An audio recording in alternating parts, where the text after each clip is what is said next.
kulanti wanaagsan asxaabay meel kastoo naga daawanaysan kusoo dhawaada barnaamijkeena habeenimo waa habeenimo sabti axad soo galayso taariikhduna waa 21 Maarso haddaba barnaamijkeena caawa gabi ahaantii waxaynu ku soo qaadanaynaa Iiraan oo si la yaab leh u garaacday oo lama filaan ku noqotay Mareykanka iyo Israa'iil xarumihii nuclear-ka Dimona ee Israa'iil halkaasoo la sheegay difaaciye aad u adag oo isxigxiga inay markaa u yaaleen Mareykanka iyo Israa'iil haddaba maxaa la isticmaalay gantaalka noocu ahaa sideese wax u dhaceen barnaamijkeena qaybtan oo dhan isagaan ku soo qaadanaynaa caawa weerarkii Iiraan ay ku qaaday xarunta nuclear-ka Israa'iil ee Dimona haddaba wararkii ugu dambeeyay waxaa la sheegayaa 47 qof ayay sheegtay Israa'iil inay ku dhaawacmeen deegaanka la yiraahdo Dimona kaasoo ku yaala koonfurta Israa'iil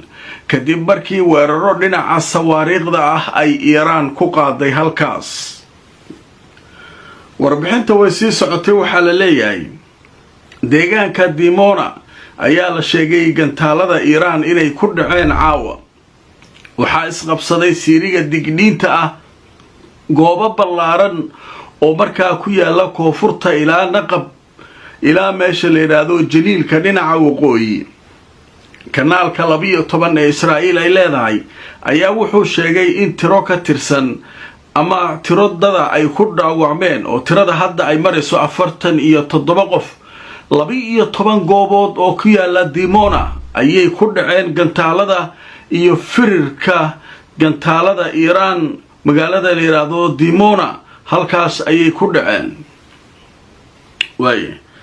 marka maxaa la yiri 12 meelood oo Dimona ka tirsan ayay ku dhaceen gantaalada iyo firirka iyo waxa dhan tirada dadka dhaawaca ugu horeyn la soo sheegayna waa 47 qof Israa'iil oo 47 dhaawaca ka bilowday maxaa u maleynaysan xisaabtaas waa meel fiican ay ku aadaan u maleyn sheekadaas marka meeshaas ay baraysaa waxaan u tagi doonaa goordhow khariidad ay noogu fahamsiinayso Al Jazeera Dimona maxay tahay halkee u yaala nuclear-ka halkee madaafiicda Iiraan ku dhaceen warbixintaas oo dhaway noo soo socota laakiin marka hore maxaa keenay inay Iiraan weerarto Dimona su'aasha meesha taalo Dimona ma sidaas u fududahay in Iiraan ay gaari karto waa meelaha ugu adag ee wax huba oo wax difaaca la isugu geeyay waa Dimona maadaama nuclear-ki uu yaalo haddii nuclear-ka ay wax ku dhacaan suntaasna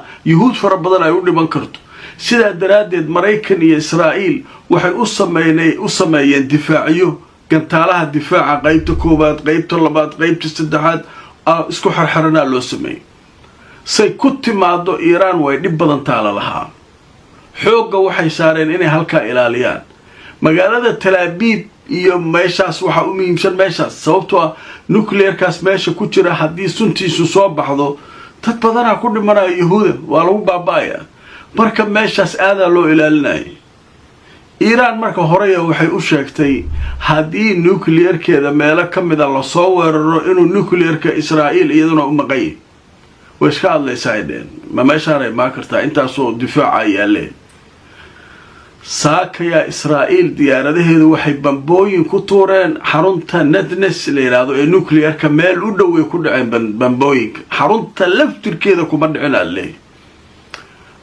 waana soo aadeen Soomaa xarunta nuclear-ka ma soo aadeen caawa iyaguna inta loo qabsaday gantaalo adaaba gantaal difaaca sheegay saasa inta looga dhex baxay ayaa nagta laga saaray haddaba marka aan idin tuso wararkii ugu dambeeyay Iiraan ka soo baxay goordhow haddaba Iiraaniyiinta wararkii ugu dambeeyay ee soo saareen waxay leedahay telefishinka Al Jazeera waxaynu kaga jawaabnay weerarkii Natanz ee xarunta nuclear-ka Iiraan telefishinka rasmiga ee Iiraan ayaa caawa sheegay gantaalaha Iiraan inay bartilmaameedsadeen deegaanka la yiraahdo Dimona iyagoo ka jawaabaya weerarkii cadawga uu ku qaaday goobaha nuclear-ka Natanz ee Iiraan ay leedahay haddaba ururka Iiraan ee dhinaca nuclear-ka ama atomiga ayaa wuxuu sheegay in Mareykanka iyo Israa'iil ay weerar ku soo qaadeen maanta Sabti ah xarunta nuclear-ka Iiraan ee la yiraahdo Natanz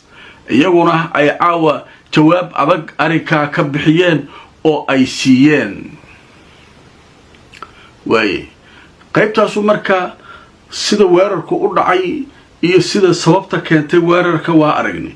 video marka waxaan idin tusinayaa Al-Jazeera ay baahisay goordhow caalamka oo dhanna laga isticmaalayo gantaalihii Iiraan oo ku dhacay Dimona. مشاهدين بأن ما نتابعه على الشاشة الآن هو صور إصابة الصاروخ الإيراني لمنطقة ديمونا. نتابع معكم. Whoa! Abba, this is hit the first part. Wow! That is crazy. I just get... Wow! Whoa! Whoa! Whoa! Whoa! Whoa! Abba! Whoa! waa tahay marka waan filayaa inaad videoga daawateen. markan waxaan u gudbaynaa khariidad ay doonayso Al-Jazeera daawadayaasha inay ku fahamsiiso Dimona iyo meesha uu yaalo nuclearka Israa'iil. horta waxay tiri sawirro laga qaado nuclearkaas waxa u dambeysay 1950 meelaas. sawirro cusub oo laga hayo ma jiraan, laakiin magaalada Dimona iyo meesha madfuucu ku dhacay meesha nuclearku yaalo halkee kale yihiin. marka aan idin tuso marka hore khariidada sida ay wariyaha u sharaxayso.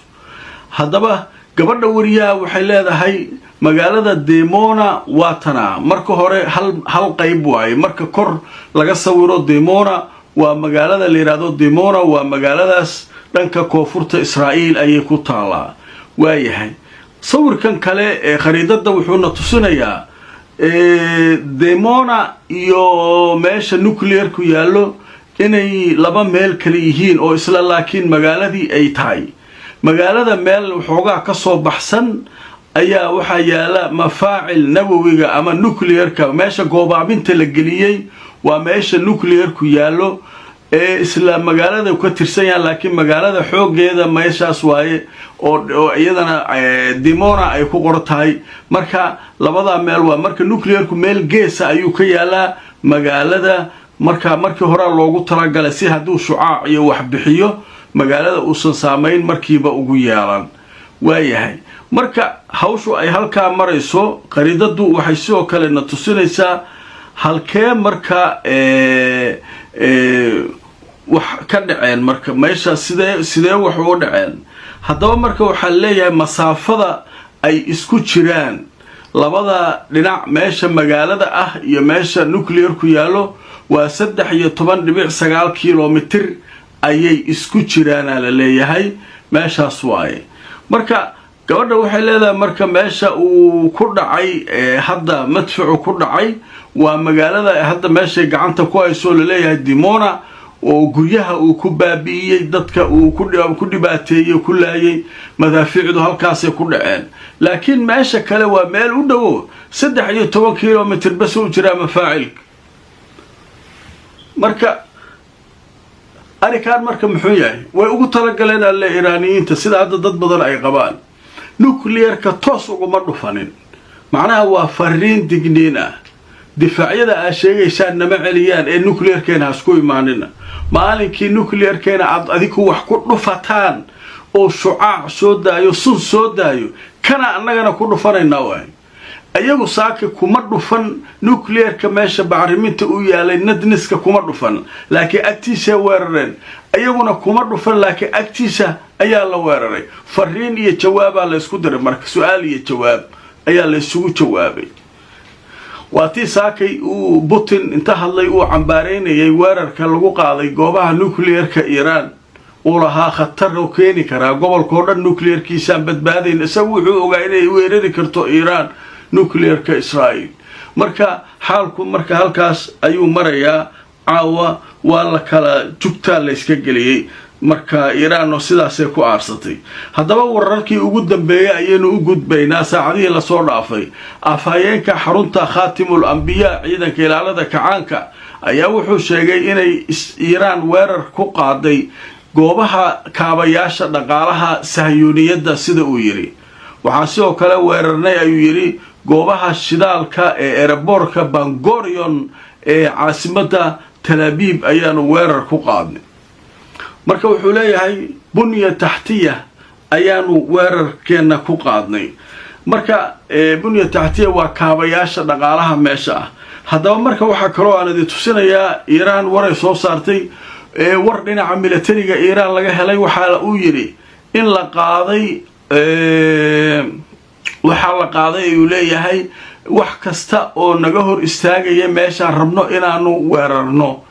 oo macnaha wakaaladda wararka ee tasniim ayaa sheegtay. marka aayatullaahiga cusub amara badan oo aayatullaahigii hore uu duldhigay ciidanka goobaha nuclearka ee Israa'iil lama weerari karo, warka halkan lama tegi karo, waa la qaadaa liin. meel alla meeshii laydinku dhufto meel lamida ku dhufto yidhi cunuga meeshaan ninkaa jooga hadeer aayatullaahiga in aabihiisaba ka adag waayaa la leeyahay. marka hawshaas iyaduna halkaasay maraysaa. dhanka kale war goordhow soo baxay isaguna wuxuu sheegayaa taliye ka tirsan ciidanka ilaalada kacaanka Iiraan wuxuu yidhi caawa saqdhaxaa noo ballanu yidhi hawada iftiinay noqonayo yidhi nal ma daaranaysaan gantaalaheena ku baashaala tii xalay iyo tii ka horreysay ee qarsee noqonay caawaan soo soconnaa uu yidhi. markaasaa caawa soo soconnaa iska kaana celiya u fiirsada waa la soo gaaday ma weerar gaadmee soo qaaday war caawa imaanaynaa hawadana annagay noo xirantaa la leeyahy waa lasii ballansanaa dadka. haddaba marka aan idintu soo wararkii ugu dambeeyey taliye ka tirsan ciidanka ilaalada kacaanka Iiraan wuxuu sheegay samada koonfurta dhulka la haysto ee Israa'iil waxay noqon doontaa mid iftiimaysa saacadaha caawa. wuxuuna sheegay in ay markaa weeraro cusub ay halkaa ku soo qaadi doonaan iyagoo beegsan doona Mareykanka iyo saanuuniyad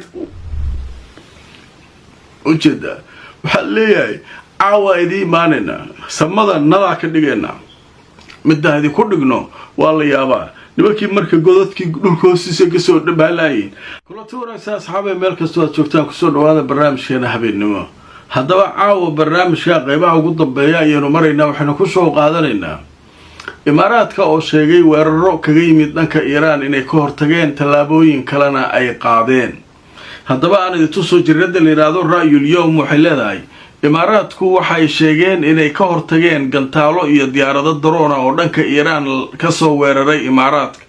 dhanka kale dowladda imaaraadku waxay amar ku bixisay in la xiro isbitaal weyn oo Iiraaniyiintu ay ku lahaayeen magaalada Dubai kadib markii uu xumaaday xiriirka ama cilaaqaadka u dhaxeeya labada dhinac.